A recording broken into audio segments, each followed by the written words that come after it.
இனிமே கண்ணை மூடிட்டு கடலை எண்ணெய் வாங்கலாம். ஏன்னா மந்த்ரா கடலை எண்ணெய் இதயத்தின் தயாரிப்பு. வறுக்க பொரிக்க ஏன் எல்லா சமையலுக்கும் மந்த்ரா தான். மந்த்ரா கடலை எண்ணெய், அபார ருசி, ஆரோக்கியமான உடல் நலம். ஈரானுக்கும் அமெரிக்க இஸ்ரேல் கூட்டுப்படைகளுக்கும் இடையேயான போர் துவங்கி இன்றோடு ஒரு மாதமாகிறது.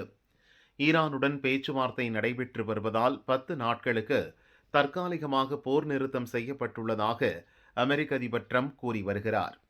ஆனால் பேச்சுவார்த்தை எதுவும் நடைபெறவில்லை என்று மறுப்பு தெரிவித்துவிட்டு ஈரான் வழக்கம்போல தாக்குதலில் பிஸியாக உள்ளது.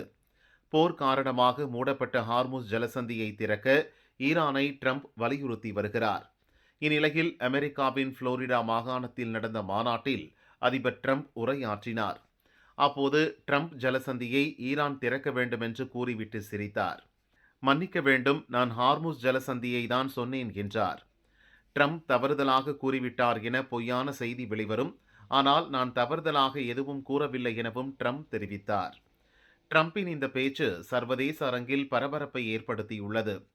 ட்ரம்ப் பேசுவதை பார்த்தால் வருங்காலத்தில் ஹார்முஸ் ஜலசந்தியின் பெயரை மாற்றும் எண்ணம் அவர் மனதில் உள்ளதை புரிந்து கொள்ள முடிகிறது என பலரும் கருத்து கூறி வருகின்றனர். கடந்த ஆண்டு வாஷிங்டனில் உள்ள கென்னடி கலை மையத்திற்கு ஒரு நிகழ்ச்சிக்கு அதிபர் ட்ரம்ப் சென்றிருந்தார்.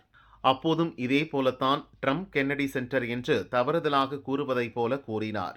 பின்னர் அந்த மையத்திற்கு ட்ரம்ப் கென்னடி மையம் என்று பெயர் மாற்றப்பட்டது என்பது குறிப்பிடத்தக்கது.